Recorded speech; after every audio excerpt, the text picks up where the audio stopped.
world. Welcome to church this morning. Welcome to Restore Church. Just hope you're at home and relaxed. Coffee, tea, whatever it is, milk, water, maybe even juice that you're drinking this morning. I'm glad that you can join us. We're going to have a fantastic morning. We're still in our series on Emma. Emma is preaching in our second from last series on Esther for such a time as this. So I'm not going to mess around. Let's just get Emma up here and we're going to go for it this morning. Let me just encourage you, when she's preaching, even though she can't hear you, maybe make a comment on Facebook or on YouTube, or a good comment, that is. Okay? Maybe a thumbs up or a amen or whatever you would like to do. But let's just engage this morning before I fall over the mic lead. And in worship, just lift up your hands, maybe stand, just engage with Jesus this morning. Let me just pray as Emma comes up. Lord, I just thank you, Lord, for the men and women who prepare to speak your word every week.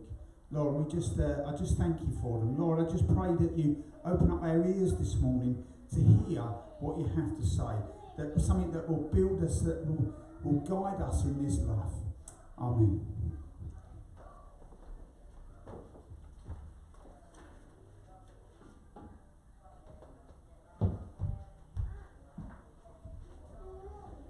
Restore Church. So, I have switched myself on. Oh no, hang on. Good morning, Restore Church. Hey. We are now working.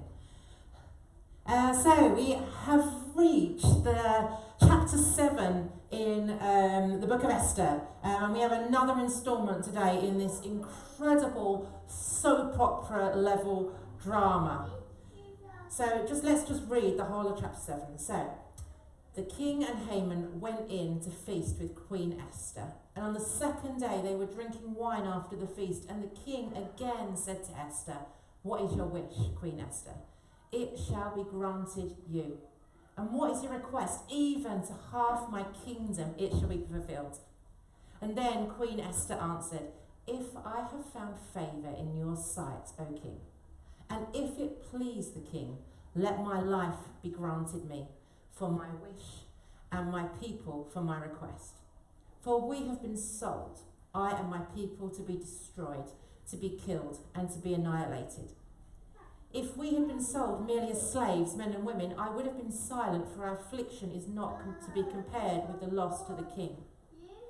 But King Ahasuerus said to Queen Esther, "Who is he? And where is he? Who has dared to do this?" And Esther said, "A foe and enemy, this wicked Haman." And then Haman was terrified before the king and the queen. And the king arose in his wrath from the wine drinking and went into the palace garden. But Haman stayed to beg for his life from Queen Esther, for he saw that harm was determined against him by the king. And the king returned from the palace garden to the place where they were drinking wine, as Haman was falling on the couch where Queen Esther was. And the king said, "Will he even assault the queen in my presence in my own house?" As the word left the mouth of the king, they covered Haman's face. And then Harbonah, one of the eunuchs in attendance on the king, said, "Moreover, the gallows that Haman had prepared for Mordecai, whose word saved the king, is standing at Haman's house 50 cubits high." And the king said, "Hang him on that." So they hanged Haman on the gallows that he had prepared for Mordecai, and then the wrath of the king abated. So there it is, in 10 little tiny verses, we have the most incredible story unfolding. Yeah. We have Esther finally putting her petition to the king. We have the king reacting in absolute uproar. We have Haman making the worst decision he could have by petitioning the queen and not petitioning the king. We have Harbonah possibly getting his revenge as a eunuch, and then by reminding the king about Mordecai saving the king's life and pointing out Haman's faults. And then we finally have Haman being impaled upon the gallows that he had prepared for Mordecai. The circle is closed and the wrath of the king has been abated. But it's not the end of the story. The end of the story is still to come, because you see, this doesn't actually solve the problem for Esther and for the Jewish people. The edict is still in place. As you'll see next week, that hasn't actually changed. But for now, the wickedness of Haman has been destroyed. And so this morning, I just wanted to unpack what's going on here just a little bit and just look at what can we learn. As we've been continually learning from Esther's journey, what can we learn from where Esther is at this place and from what God is doing behind the scenes in this place. You see, I think we noticed by now that Esther is not just some sort of little cheerleader on the side. She's not Mordecai's sidekick. She's not a minor bit character. And if we spend some time focusing on Esther as an individual and addressing these very real and horrible things that this woman endured, then we can see her character and her courage. And we also see God's really redemptive love at work in spite of the sins of man. See, the thing about Esther is that she was a woman who had had everything taken away from her. She was in exile. She didn't have her land. She didn't have her freedom. She was an orphan. She didn't have her parents. She was basically in captivity in the harem. Her total freedom had been taken away. Her virginity was taken away. God chose to use a woman who had nothing, and he gave her everything. God chose to use someone who, due to her gender, due to her culture, and due to her circumstance, appeared absolutely powerless and invisible. And yet our God made her pivotal. He made her formidable. He made her the heroine. And this is a powerful reminder of what God can do in us if only we will seek him first. God can bring about in us a new life. He can bring about in us redemption. He can bring about us true freedom, even when that seems impossible. In Isaiah 43 verse 19 it says, "Behold, I am about to do something new. Even now it is coming. Do you not see it? Indeed, I will make a way in the wilderness and streams in the desert." Our God wants to do something new in you today.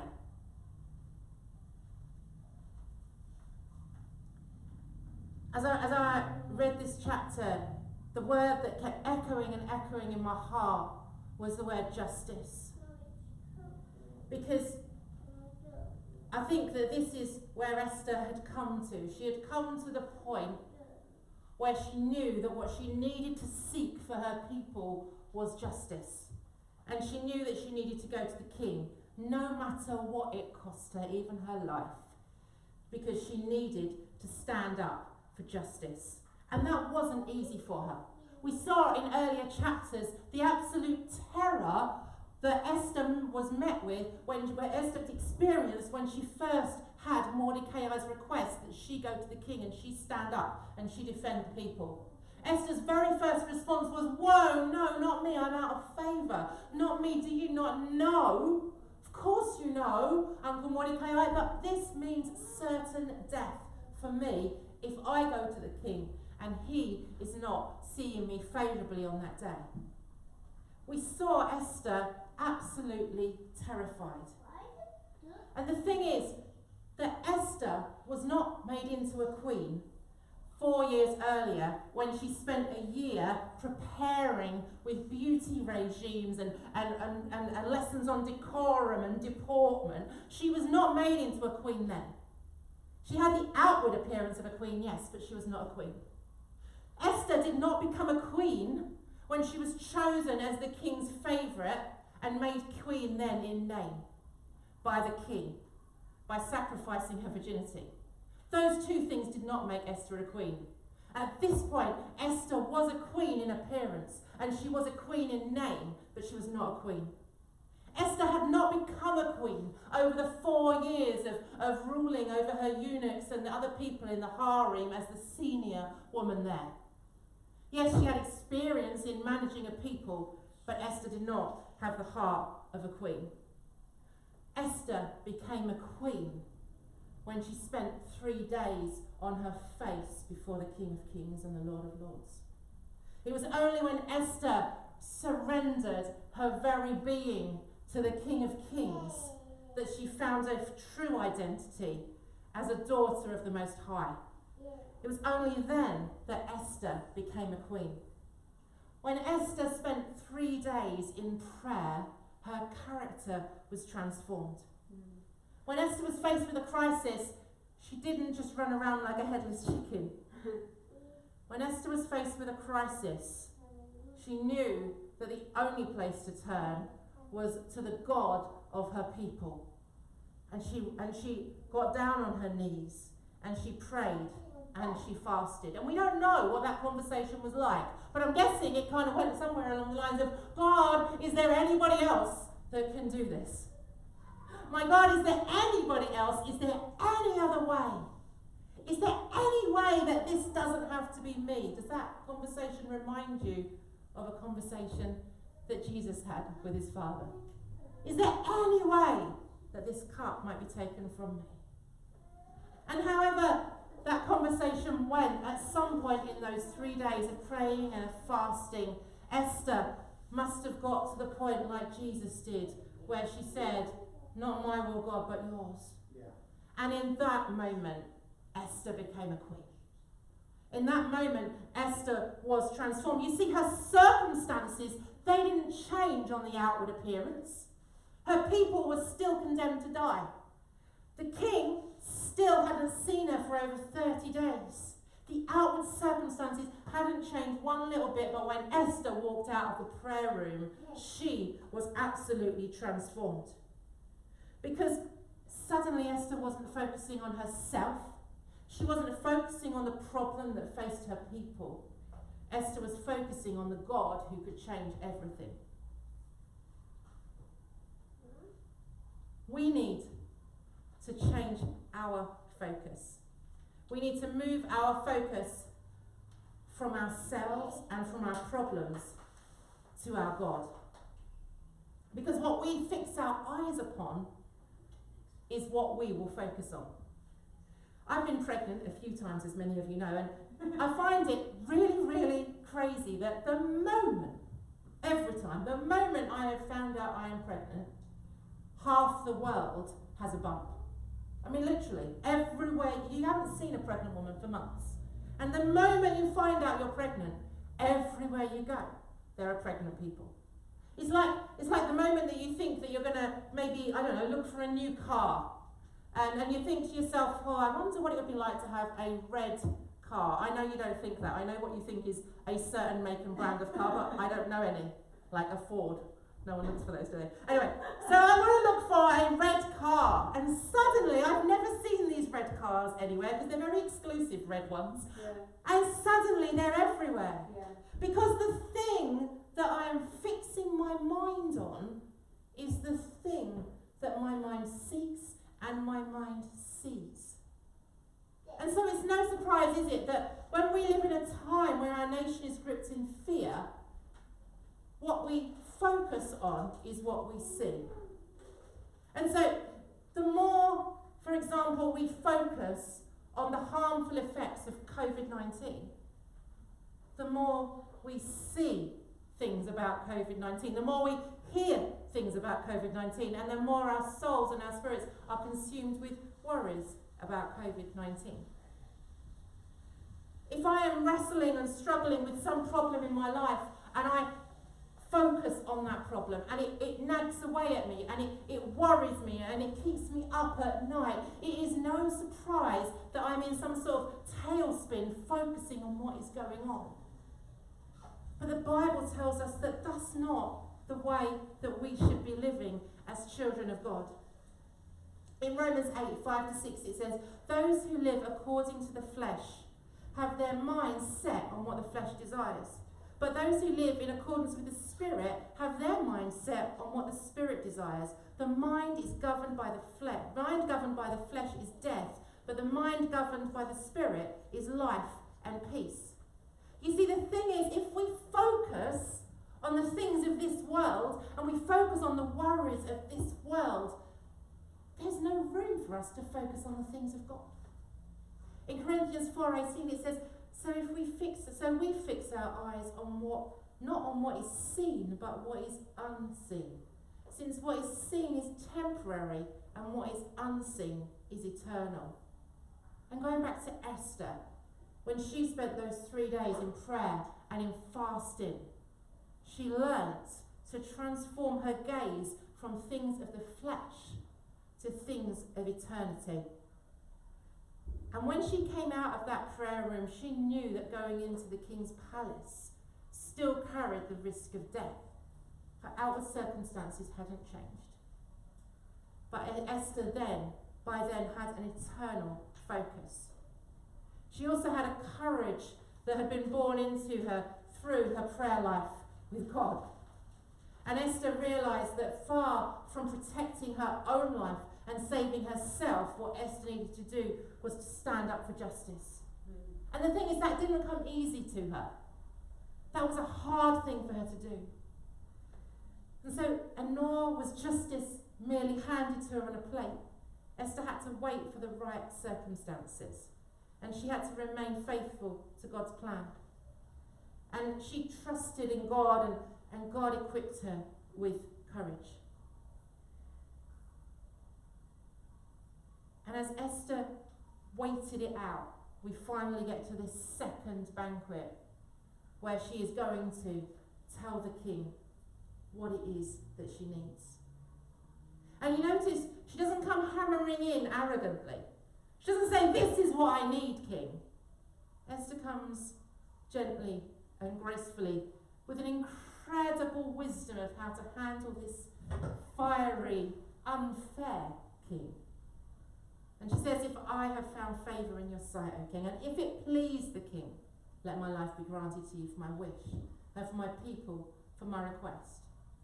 You see how Esther has come it has come to an incredible wisdom, and I believe that wisdom came from the prayer room in how to actually communicate to the king's heart. Yeah, it's good. But Esther understood that she needed to stand up for justice. And as Christians, we need to stand for justice. I'm sure, like me, your news feeds have been full of the heartbreaking death of George Floyd in America. And I'm sure, like me, you have been appalled that any society where law and order can actually end up in the murder of a man in handcuffs on the floor of a street. I'm sure your hearts are appalled. But what do we do about that? And what do we do about the many injustices that there are in the world? Because we can click a sad face on Facebook. We can do that very, very easily. But what does it actually change, and what does it actually cost us? See, Esther could have said to Uncle Mordecai, "Uncle Mordecai, I am so sorry about what is going on with our people. My heart breaks." She could have clicked her sad face emoji, but nothing would have changed. My beautiful daughter, Tamara, posted on her newsfeed the other day, "Silence is a form of racism." And it just stopped me in my tracks. Because, of course, she's right, isn't she? A standing by, a silence, and not speaking up for what is right is a form of injustice. It is siding with the unjust. And God has called us as a people to step up and to speak out where we see injustice. And He will have laid certain things upon our heart that stir us and that drive us and that challenge us. And we have a duty to speak out.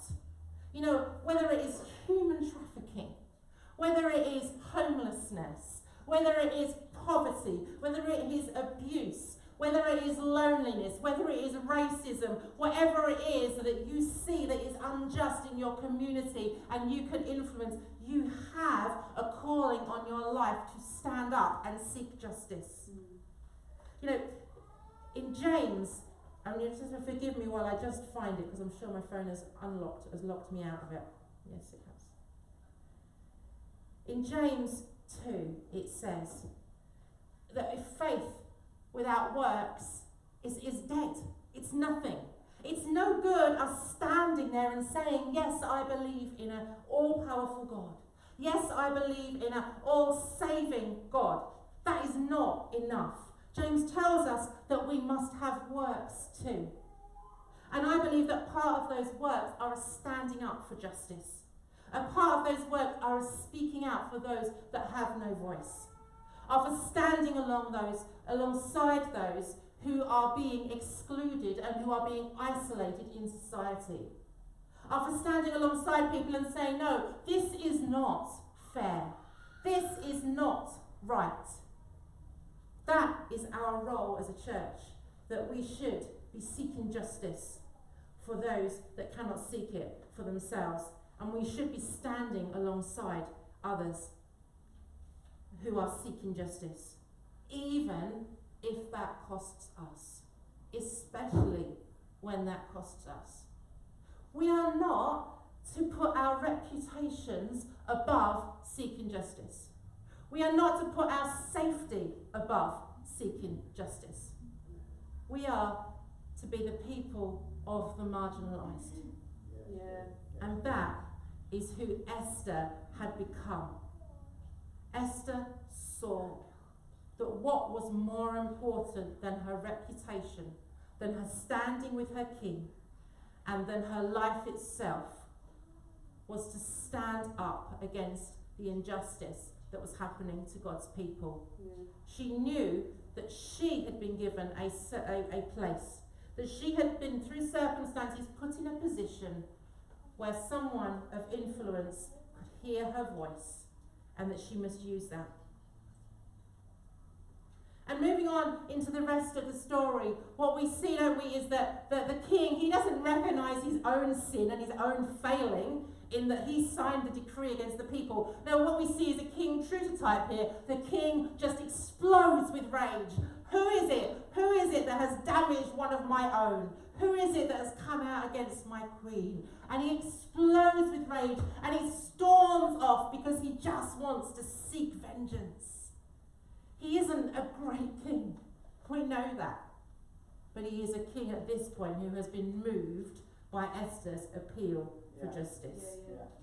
And it reminded me as I was reading this of the story that Jesus told about the unjust judge, where the woman wanted to get justice and she knew that the judge was not known for giving justice. And so she pounds on his gate day, and she's there at his office in the morning, and she's there when he comes out, and she's standing outside his house and she's calling for justice. And Jesus says that judge eventually will give that woman justice.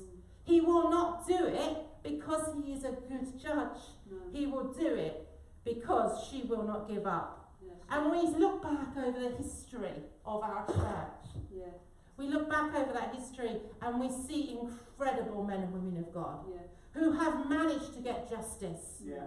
And they have managed to get justice not because the circumstances were fair and not because they were going up against a fair and just people, but because they simply would not give up. They had a conviction and a calling upon their life that they were going to make a difference, that there was going to be a transformation, there was going to be an abolition of slavery, there was going to be women able to actually stand up like this and share the word of God. We have seen people, there were going to be people that were sick were going to be treated just because they were poor, they were not going to be left out.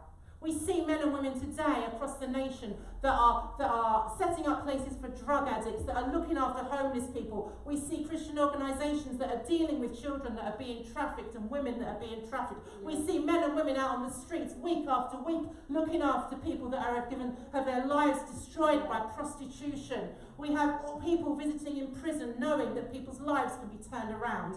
Our church is full of people who have decided that no matter what the circumstances, no matter how unjust the bodies are that they are up against, they are going to keep on hammering and hammering and hammering and seeking justice.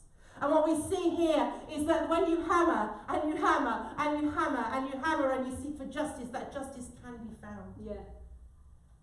But that justice isn't always found. And our history is also littered with times when justice was not served. And George Floyd is one of many lives that have been lost when justice was not served. Yeah. And so what then? But when justice has been sought for so many years and it still isn't found, what then? Well, the thing is, we serve an eternal God. And we must realise that unlike Esther, we live in a time where our eternity has been secured. Because you see, this is why Jesus came. What we see here when they hang Haman on the gallows and the wrath of the king is abated is just such a picture, isn't it, of what God did. So when Jesus was nailed to a cross for us, he didn't just die a little bit. He died all the way dead. When Jesus had sin heaped upon him, all the wrong stuff that we have ever done, it wasn't just a little bit on him. It was all over him. It made him as filthy and dirty stained as the very worst of people. It made him so that his Father could not look at him. And when Jesus went down into hell as the punishment for every single wrong thing that's ever happened, he didn't just go a little bit into hell. He didn't just dip his toe in. No, Jesus went all the way in. You know what? My Jesus, my beautiful, beautiful Jesus, he went all the way down because he was going to defeat death. And he was going to defeat Satan. And he was going to defeat the enemy once and for all.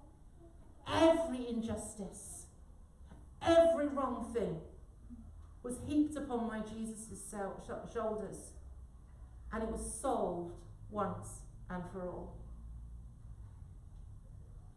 You see, the thing is that whilst we seek justice, not one of us is clean and righteous in our own right. We all have done things wrong. I was struck this week by the circle of stuff going on around Dominic Cummings. You'll know everything that's happened. And I was struck because I kind of picked this up from like Facebook feeds and things. And I was struck by, first of all, we have this tirade of outrage that this man has dared to drive all these miles and he's broken the laws. And believe me, I get it, the guy got it wrong. And he did some wrong stuff and he should have known because he was part of the government. But do you know what? I read those news feeds and I was like, wow, I broke the lockdown rules. I am not perfect. And then I saw, like, literally within a few hours, suddenly the messages on my feed were changing and suddenly Dominic Cummings was less of a bad guy, but those reporters that standing in huddles taking photos and not standing at 2 meters distance, they are the worst people in the world. And suddenly my newsfeed is all ablaze with this awfulness. And now we seem to be kind of swaying between the two and calling for people's heads and everything else. And I'm not standing in judge or jury or absolving the man or anything else. But what I'm saying is, people, that was a witch hunt. Yeah. That's not justice. That's a witch hunt. Yeah. How many of us can stand perfectly over something like lockdown and know that we didn't get it wrong at any point? You know, we didn't make a decision that probably in hindsight may have not quite been exactly what the government intended. Yeah. How many of us can stand there and say that? And maybe you can. But you know what? There are other areas of your life where you are not perfect and you are stained guilty. And the thing is, anything that is not good, that is not righteous, that is not just, anything separates you from the love of God. Yeah. And so that is why we needed my Jesus. Yeah. That is why you need Jesus. Because Jesus paid the price for everything evil and everything sinful once and for all. And as Christians, we live in the promise of an eternity where justice will reign, where there will be righteousness, where it will be perfect. And so while we seek justice with all our hearts at this moment in our lives, and we are called to continue to seek justice for the rest of our lives, we know that when we step into eternity, justice will have been served. It will have been delivered. Those that have not accepted Jesus will not go to heaven. They will not live in eternity with God. They will be punished for the things that they have done. But we don't have to live in fear of that. Because right now and here, even if you've never ever considered accepting Jesus into your life, you can do that today. Yeah. Because the thing is, every single moment in the Bible is a message of God's love to his people. And we see that beautifully, don't we, in Esther? We see beautifully in the story of Esther that God's people are going to be annihilated. But God is there, the silent, working behind the scenes, orchestrating things and bringing about the salvation and the rescue of his people. And why is that? Why do we have that illustrated? Why do we have that to read? Well, it's because so that we can know, so that we can start to understand just a glimpse of how much God loves us and how far God would go to rescue us, how far he would go to rescue you. He would go right into the pits of hell. He would be separated, God and Jesus separated for 3 days of fighting, for 3 days of darkness, for 3 days of despair. And then there would be the absolute finish. It would be final. It would be done. There would be no more. And Jesus rose victorious. And if right now you're thinking, yeah, I've got stains on me. I have done stuff wrong. If right now you want justice, if you want to come before God and say, Lord, would you rescue me as you have rescued so many of your people? Then we're going to just pray in a few moments. And if, like me, you are a child of God already, I hope that something in Esther's story has challenged you to not sit passively by, just hitting the like buttons and the sad face buttons. You know what? Technology is an amazing, amazing thing. People say all the time, don't they? And I think the but is that it causes apathy. The quantity of news and stuff that comes in can cause apathy. Yeah. And it can also cause mob behaviour. And so I just counsel you, before you share, before you comment, before you do something on social media, can I counsel you stop and think? Maybe stop and pray and ask, what is the righteous response in this situation? Wow, we talk about like spreading kindness across Facebook. Imagine if we spread righteousness across Facebook. Imagine if there wasn't a post out there by a Christian that hadn't been covered in prayer first. Just imagine what a world that would be. Yeah. But maybe you have been silent for a long time on the issues of those that are marginalised around you. And I would implore you to walk into the prayer room and put your face on the floor before God and ask God what is breaking his heart right now. Because I am telling you, the moment that you take your eyes off your issues and your problems and you put your eyes on what is eternal, your gaze will be transformed. Yes, good. Your gaze will be transformed into what is breaking God's heart. And there have been men and women, and there still are men and women whose gazes have been transformed. And as people, they are as transformed as Esther was. And I speak to myself as much as I speak to you, because I haven't got this praying business sorted out at all. But I know that if we separate ourselves, if we face palm that floor, if we seek God with all our heart, and we seek his heart, and we seek his desires, and we seek what is breaking his heart, we will be a transformed people, and we will not be an apathetic people, and we will not be a silent people. We will become a people that are unwilling to stand by on the sidelines. Yeah, yeah. The other night I was shopping locally and there was a guy sitting outside begging. I say a guy, I think I've said to my family a child. I wasn't going to share this, but I just felt so convicted. But you know what? I have, out of fear, walked past people who are begging on the street so many times. Because once, when I was so much younger, I gave a guy the £10 I had in my purse and he laughed at me. And that stung me so much that out of fear I would walk past homeless people. My little girl, Spring, she knows our history and she knows that my dad was homeless and she knows that her dad was homeless but rescued by the church that he ended up joining. And I don't know if it's that history or if it's just some innate goodness in my beautiful girl, but from a young age, if my daughter sees anyone on the street, she doesn't separate you whether you're busking or begging. She wants a penny to put in that person's pot every single time. And so gradually over the years, my daughter has lessened my fear of rejection. Mm.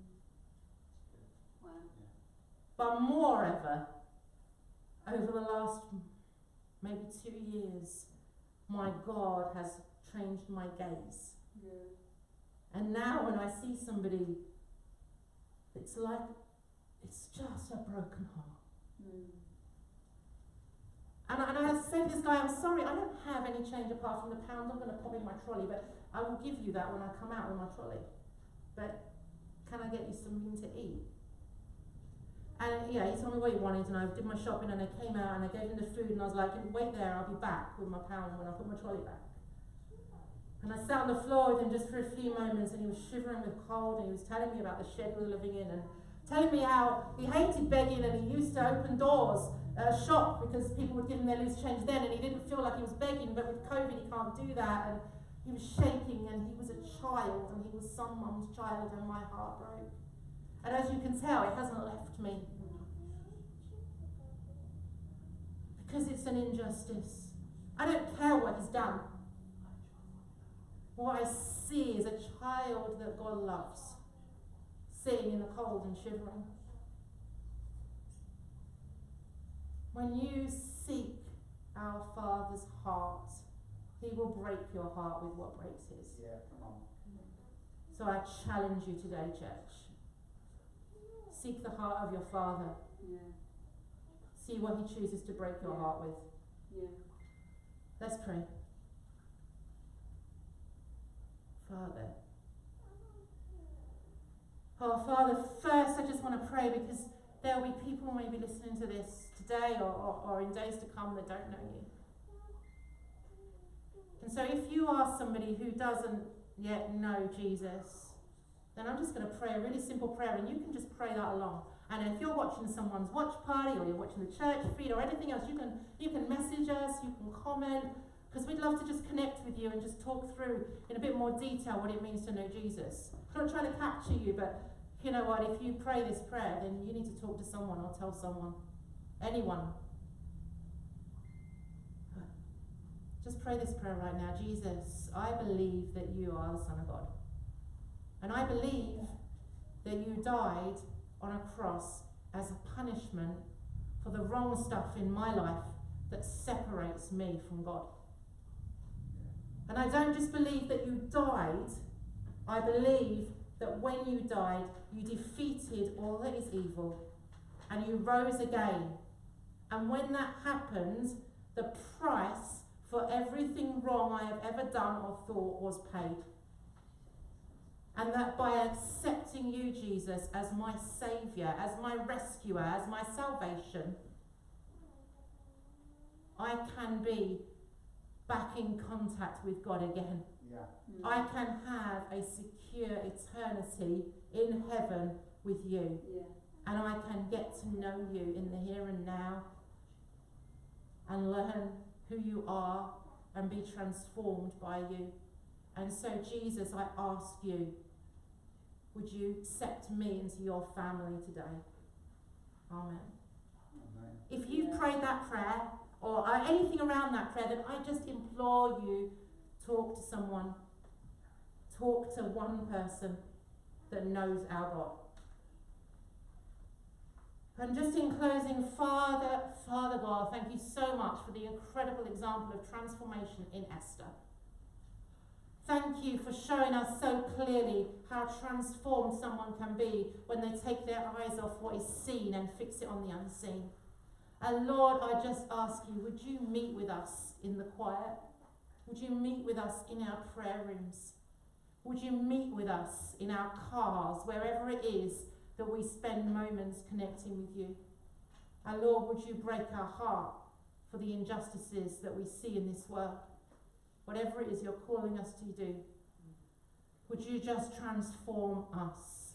Would you convict us? Would you make us into a relentless people?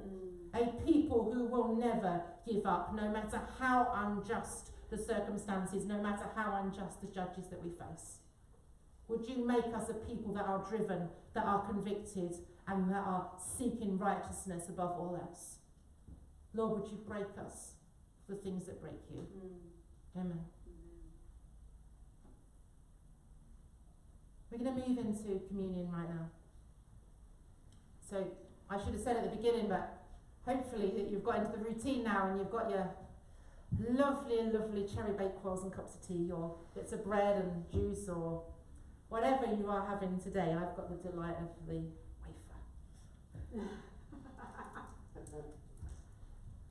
If I can break into it. Jesus, just before he was arrested, had dinner with his friends. And knowing that he was going to be betrayed, he said, every time you guys get together, every single time, I want you to remember me. I want you to get the bread, and I want you to break it, and I want you to remember that my body was broken for you. Even if it was just you, my body would have been broken for you because I love you that much.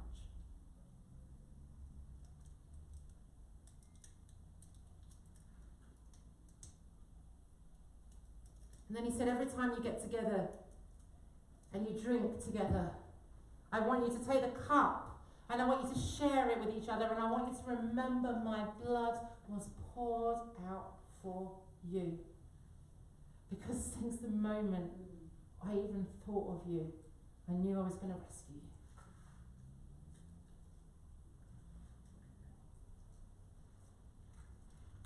Oh, Jesus, we love you.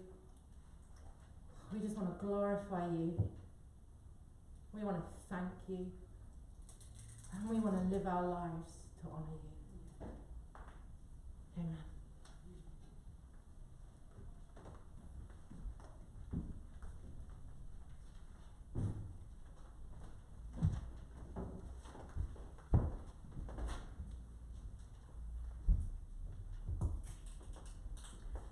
Thank you, Emma, for that just fantastic words. And if that's just touched you this morning, or if you've got any questions, or you want to just connect with us in any way, you can do by the medium that you are watching right now on Facebook or YouTube or Instagram, or all the other different ways that you are connecting. You can email us at info@restorechurchboston.co.uk. You can connect with us personally on our own Facebooks or the church Facebook site. Please don't be shy. You have questions or you want to connect in, just do so. We'd love to hear from you. Also, just so you know, we meet every single night at 6:30 on a Zoom prayer meeting. If you want to be part of that, or if you have anything that you want us to pray for you, then do get in touch. Let us know. We would love to pray for you guys. Even if you're not too sure what it is, do you know what? We will lift you up in prayer to our awesome God. So do that. Give yourself a moment right now and connect in. That would be really good. We're going to take a moment as well just to let you know that you can still give.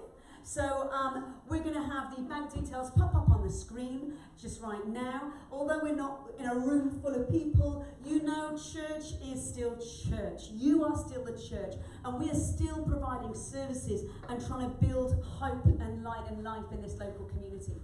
And in the community in Kenya and Romania. We want to be able to support those people that are hungry.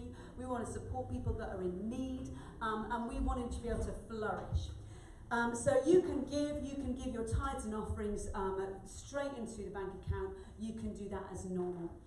Now, I know there's been some relaxing on the government guidelines due to lockdown, but we are not as a church ready to meet back in this building together. We are looking at all the different weird and wonderful ways that we can connect in together and be together soon. So just keep looking out, and we will just let you know as soon as possible of the ways that we can get back together. But until then, we just love having you join us like this every Sunday morning. And as I said, connecting. You want to come pray with us? We hang out, we have a laugh on our Zoom call, so you can join in that as well. Just send us your email and you'll be invited in onto that Zoom call prayer as well. But you know what? We've had a fantastic word. I hope it's touched your heart like it has mine. Do you know what? The one thing that struck me is that we're so blessed with the hindsight of what God teaches us in the Bible. We're so blessed with those people's lives that lived through hardships and tribulation. And in the New Testament, God says, Jesus says to his friends, he says, guys, I've told you all this because do you know what? You're going to have tribulation in this world. Tough stuff's going to happen, and we can sit and we can wonder about the whys and what are you doing, God, and why me? Or we can sit in the peace to know that while we have trouble in this world, Jesus came and he overcame all the trouble in this world. So we can sit and be steady in him, especially at this time right now. So I want to encourage you to find your steady in him. And we're going to worship him right now. So we have a few more children in the house this morning. We are doing a nice little social distancing behind the camera. But you're going to hear something a little bit different as we worship. Hopefully a few more voices. But I want to encourage you. Stand up. Get together. You can scream and shout and sing as loud as you want. We're not going to hear you. But let's really just praise God this morning. I'm going to pop this here. And get off the stage.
Lord of all. We praise your name. We praise your name. Yeah. Unmute it. Lord of all, we praise your name. Lord, it is well with our soul. Lord, Romans 8 says that we are considered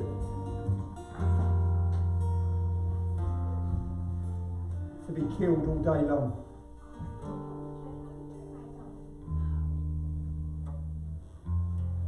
And that is in ourself being killed all day long. Lord, that we may have the hope that you bring into our souls, our very soul. Lord, it is well.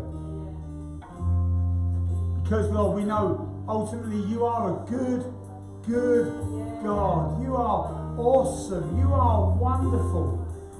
Lord, and we praise your name each and every day. As you have given yourself for us, we give ourselves for you so gladly. And it is well. It is well with our soul.